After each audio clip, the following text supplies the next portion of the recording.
నమస్తే, welcome to our channel. అమరావతికి చట్టబద్ధత వచ్చినటువంటి నేపథ్యంలో జగన్మోహన్ రెడ్డి గారు ప్రెస్ మీట్ పెట్టి ఏదైతే మావిగన్ని ప్రతిపాదించారో దానిపైన ఈరోజు సాక్షిలో ఒక ఆర్టికల్ వచ్చేసింది. మరి అదేవిధంగా మావిగన్ని అందరూ హర్షిస్తున్నారు, ఇది ఆచరణాత్మకంగా ఉంది అంటూ మేధావులు కూడా స్పందిస్తున్నారంటూ ఆ ఆర్టికల్ని ఏ విధంగా అర్థం చేసుకోవాలి? మరో పక్క చూసుకున్నట్లయితే ప్రొఫెసర్ నాగేశ్వరరావు కూడా సంచలన వ్యాఖ్యలు చేశారు. మావిగన్ని వ్యతిరేకిస్తూనే ప్రత్యేక హోదా అంశాన్ని ఇప్పుడు బయటకు తీసుకురావడాన్ని ఎలా చూడాలి తెలుసుకునే ప్రయత్నం చేద్దాం. దీన్ని విశ్లేషించడానికి మనతో పాటుగా ఉన్నారు ఏపీ ఖమ్మ కార్పొరేషన్ డైరెక్టర్ అరసమల్లి శ్రీనివాస్ గారు. నమస్తే సార్. నమస్కారం అండి. జగన్ ఏదైతే మావిగన్ ప్రతిపాదించారో అది అత్యంత ఆచరణాత్మకంగా ఉంది అంటూ మేధావులు చెప్తున్నారని, రాష్ట్రంలో ప్రజలు కూడా దీని గురించే చర్చించుకుంటున్నారని, అమరావతితో పోలిస్తే కేవలం 10% వ్యయంతోనే ఇది రాజధాని కళ సాకారం అవుతుందంటూ సాక్షిలో వచ్చినటువంటి బ్యానర్ని ఎలా చూడాలంటారు? అదేవిధంగా జగన్ ఏదైతే ప్రతిపాదించారో మావిగన్ దాన్ని వ్యతిరేకిస్తూనే ప్రత్యేక హోదా అంశాన్ని ఇప్పుడు బయటకు తీసుకొస్తున్నారు, తెరపైకి తీసుకొస్తున్నారు నాగేశ్వరరావు లాంటి వాళ్ళు. దీన్ని ఎలా చూడాలంటారు? ఇప్పుడు సాధారణంగా సాక్షిలో డే అండ్ డేట్ తప్ప మిగతా అబద్ధాలు ఉంటాయి. లేదా జగన్మోహన్ రెడ్డిని పొగుడుకుంటా లేకపోతే వాళ్ళ పార్టీ పాంప్లెట్లా ఉంటుంది. ఇందులో ఒక విషయం నిజం చెప్పారు వాళ్ళు. ఏంటంటే అందరూ చర్చించుకుంటున్నారు మావిగన్ గురించి. ఇంటర్యాడికి పిచ్చి ఎక్కిందా అనుకుంటున్నారు, ఖచ్చితంగా అనుకుంటున్నారు. అంటే అసందర్భంగా అసలు అతను ఏం మాట్లాడుతున్నాడో అతనికి తెలియకుండా మాట్లాడాడు అనుకుంటున్నారు. ఎందుకంటే సాధారణంగా ఏమవుద్దంటే మొన్న ఈ దేశంలోని రాజకీయ పార్టీలన్నీ అమరావతికి మద్దతుగా నిలిచాయి, ఒక్క వైసీపీ పార్టీ తప్ప. అంటే అందుకనే లోకేష్ గారు ఏపీ థ్యాంక్స్ టు ఇండియా అన్నారు. అక్కడ ప్రాంతాలు, రాష్ట్రాలు, భిన్న సంస్కృతులు, పార్టీలు, భాషలు అన్నీ పక్కన పెట్టి ఒక విభజిత రాష్ట్రం ఆంధ్రప్రదేశ్ రాజధాని కోసం వాళ్ళు పడుతున్న ఆవేదన, గత పాలకుడు చేసిన ద్రోహం ప్రపంచానికి తెలిసింది. వీళ్ళు ఎంత కప్పెడదామన్నా ఆగలేదు. గుప్పెట్లో నిప్పుని ఎన్నాళ్ళు ఆపగలుగుతారు వాళ్ళు. కాబట్టి దేశానికి తెలిసింది, ప్రపంచానికి తెలిసింది వాళ్ళ అరాచకాలన్నీ కూడా. ఇంకా కొన్ని మరుగున పడిన అరాచకాలు ఏమన్నా ఉంటే కూడా చర్చ సందర్భంగా వివిధ పార్టీల సభ్యులు అప్పుడు జరిగిన సంఘటనలు ఉదాహరించడంతో సభ అవాక్కైంది. వాళ్ళలో కూడా ఇంత దుర్మార్గం జరిగిందా అనేటువంటిది ఇంకా ప్రపంచానికి తెలిసింది. ఇలాంటి సమయంలో అతను వచ్చి మాట్లాడడానికి అది కూడా ఏ వ్యూహం లేకపోవడం కూడా వ్యూహమే. ఇప్పుడు ఏదో ఒకటి మాట్లాడి జనాందరం ఏమనుకుంటారంటే అతను ఏదో డైవర్షన్ ఎన్నాళ్ళు చేస్తాడు. ఇప్పుడు మాట్లాడుతూ మానలేదా, మానేసామా మనం ఏమన్నా? అక్కడ ఆల్రెడీ అమరావతికి చట్టబద్ధత నిజంగానే అసలు అవసరం లేదు. ఎందుకు అవసరం లేదంటే ఆల్రెడీ హైకోర్టు తీర్పు ఉంది. సిఆర్డిఏ లాంటి పటిష్టమైన చట్టం ఉంది అక్కడ. జగన్మోహన్ రెడ్డి లాంటి నియంత, నిరంకుశ పాలకుడు, పైశాచిక మనస్తత్వం ఉన్నవాడు, క్రూర స్వభావం ఉన్నవాడు కూడా ఏమీ పేగలబడి. కాబట్టి దానికి అవసరం లేదు. కానీ ఈ ఇంట్లోంచి పావుని మనం పారదోలేం, పావుని తరిమేసాం బయటికి దెయ్యాన్ని అని చెప్తున్నా అది జరిగినా లోపల గుబులు ఉంటుంది ప్రజల్లో. దానికి సంబంధించి ఆ భయాన్ని పోగొట్టడానికి, ఆ గుబులు తీర్చడానికి చట్టం చేయటం అవసరమైంది. ఇంకొకటి ఏంటంటే విభజన చట్టం ప్రకారం కేంద్రం యొక్క బాధ్యత 10 సంవత్సరాల పాటు 2024 జూన్ 2 వరకు కూడా హైదరాబాద్ ఉమ్మడి రాజధానిగా ఉంది. తర్వాత ఆంధ్రప్రదేశ్ రాజధాని గుర్తించాల్సిన అవసరం కేంద్రానికి ఉంది. అది ఇప్పుడు గుర్తించారు, అంతే, అయిపోయింది కదా. దానికి సంబంధించి జగన్మోహన్ రెడ్డి మాట్లాడతాడు మచిలీపట్నం నువ్వు చెప్పేదేటి బొచ్చు. మచిలీపట్నం పోర్టు బయట ఒక ఆర్చ్ ఉంటుంది చూడు, వెల్కమ్ టు అమరావతి అని, గేట్ వే ఆఫ్ అమరావతి అని ఉంటుంది. మామూలు గేట్ వే ఆఫ్ ఇండియా అని ఎలా ఉంటుందో గేట్ వే ఆఫ్ అమరావతి అని ఉంటుంది. అసలు అమరావతి తాలూకు వాడరేవది వేల సంవత్సరాల క్రితమే బందర్ అనేటువంటిది. నువ్వు కొత్తగా చెప్పేది ఏముంది? అదంతా అమరావతే. నువ్వు ఏదో బయటకు వచ్చి నీ 5 ఏళ్ల పరిపాలనలో నీ తొగ్గులకు శాస్త్రలో, నీ పిచ్చి శాస్త్రలో, వెర్రిచూపులు, వెర్రినవ్వులు ఇవన్నీ జనం మర్చిపోలేదు. నీ తోడు దొంగ విజయసాయిరెడ్డి వచ్చి వాళ్ళ R5 జోను, ఆ సెంటు భూముల పట్ట మీ బాబు సొమ్ము అది నీ పొలాల్లో ఇచ్చుకో. రాజధాని కోసం రైతులు ఇచ్చిన భూమిని విద్యా సంస్థలకి, ప్రభుత్వ రంగ సంస్థలకి, ఉద్యోగ ఉపాధి కల్పించే వాళ్ళకి మాత్రమే ఇస్తారు. అక్కడ భూములు ఇచ్చిన రైతులకు మాత్రమే ప్లాట్లు ఇస్తారు. నువ్వు ఎవడో ఒకరిని తీసుకొచ్చి అక్కడ పెడతాను, ఇదంతా పెంట చేస్తాం, డైనింగ్ హాల్ పక్కన రిటర్న్ తోటి కమోడ్ పెట్టిస్తానంటే ఎవడో ఒప్పుకోడు. నువ్వు ఏమన్నా అనుకో, ప్రజలను కించపరుస్తారు. ప్రజలు ఎందుకు కించపరుస్తారు? వాళ్ళు బ్రహ్మాండమైన టిట్టుకోళ్ళు కట్టిస్తున్నారు భూములే, ఇళ్ళు లేని వాళ్ళకి. చేసుకున్న వాళ్ళకి చేసుకున్నంత అసలు నువ్వు ఆ సందర్భమే రాకూడదు, నువ్వు అసందర్భంగా వాళ్ళని తీసుకొచ్చి లాగావు కాబట్టి వాళ్ళు మాటలు పడుతున్నారు. నువ్వు ఇచ్చిన ఇళ్ళు ఎలాగ ఉన్నాయి, కరెంటు స్తంభాలు పోల్స్ ఎలాగ ఉన్నాయి, అన్ని రోడ్లు వేస్తున్నారు అక్కడ చూసుకెళ్ళి, రద్దు చేసి పడేశారు. నువ్వు స్లమ్లు సృష్టిద్దాం అనుకుంటే ఇవాళ ఎక్కడ స్లమ్లు ఉండకూడదు, అందరూ కూడా గౌరవంగా మర్యాదగా బతకాలనేటువంటిది ఆలోచన ఈ ప్రభుత్వం చేస్తుంటే మీరు అలాగే ఉండాలిరా బాబు అని చెప్పి స్లమ్లో పడద్దామని చూసాను. నువ్వు ఈ బుద్ధాలాంటి నీ పెత్తందారి మనస్తత్వం ఇది, ముఠాతత్వం. ముఠా నాయకులు చేసే పని ఏంటంటే బానిసల్లా బతకాలి వాళ్ళ కింద. ఆ రోజులు పోయినాయి. బానిసల్లో ఎవడో బతకడం లేదు, ఇంకా ఉన్నారు. నీ ఎంబడి తిరిగి వాళ్ళు బానిసల స్వర్గం అనుకుంటారు, నిన్ను నీ వెనకాల తిరుగుతా.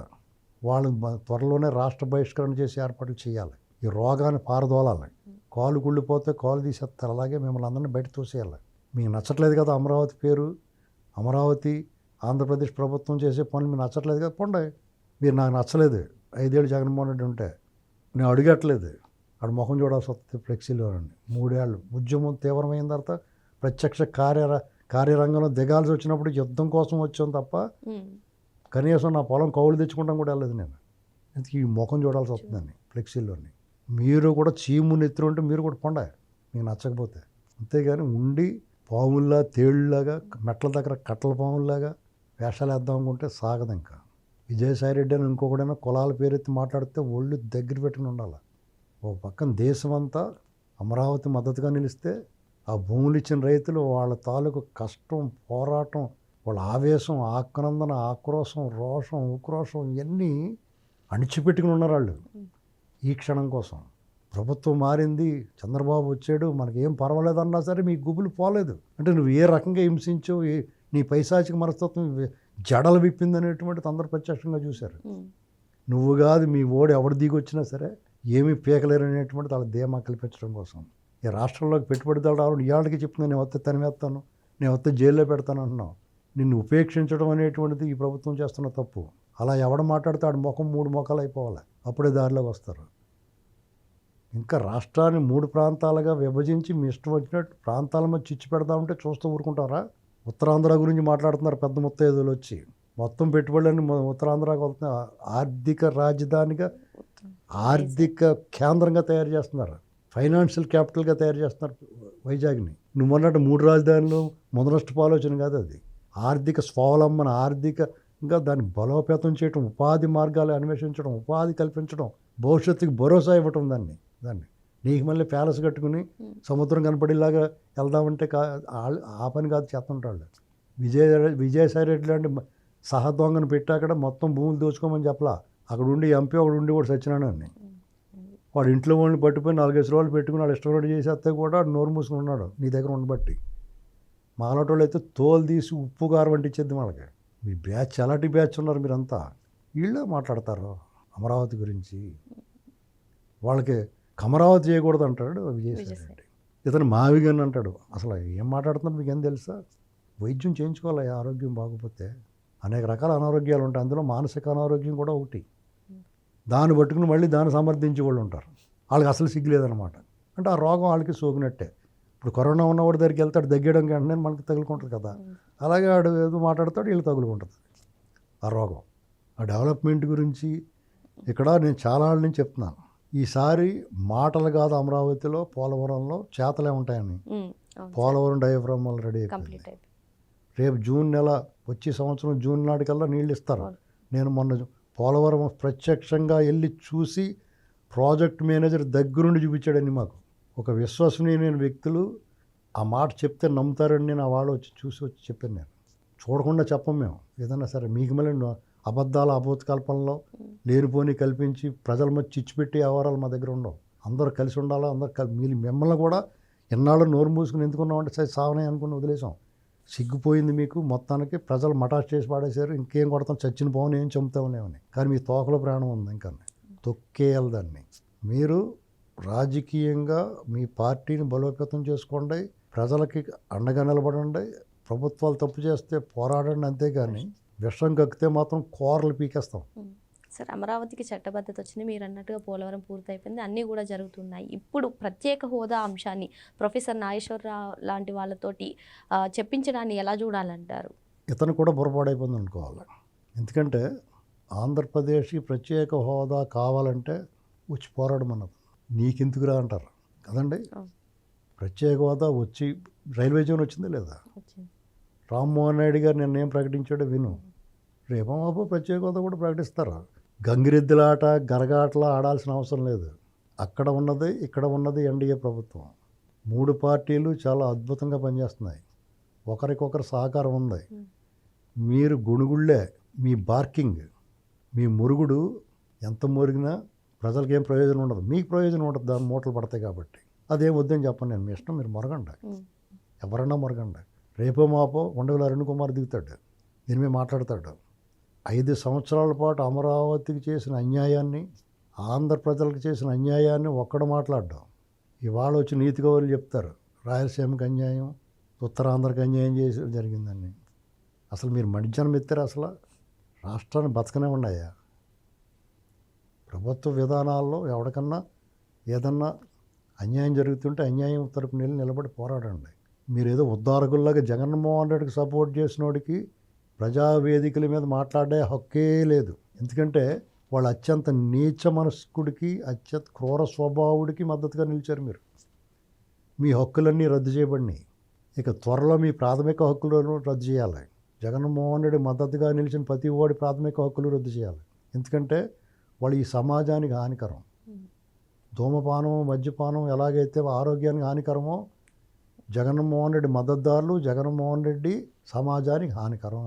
కాబట్టి హానికరమైన వాళ్ళని ఈ సమాజానికి దూరంగా పెట్టాలి. ఇంకా తీవ్రంగా వ్యవహరించిన వాళ్ళు పేరు నాని ఇలాంటి వాళ్ళు తెగబడి ప్రభుత్వ ఉద్యోగులు, పోలీసు డిపార్ట్మెంట్ మీద తిరగబడుతున్నారు. వాళ్ళనైతే బహిష్కరణ చేయాలి. అతను సిఐ సౌరంపొడి పరమేశ్వర్, అతను నాకు చిన్నప్పటి నుంచి తెలుసు. వాళ్ళ మామయ్యలందరూ నాతో పాటు చదువుకున్నారు. మా ఊరు అతను, ఆ పిల్లడు. అతను అత్యంత నిజాయితీపరుడు. తోలు తీసేస్తాడు. అతను ఏటో అనుకుంటున్నాను మీరు అతని గురించి. మీకు ఎంతో కొంత మాజీ మంత్రి లేదా మంత్రి కొడుకని మర్యాదగా చాలా సహనం వహించాడు.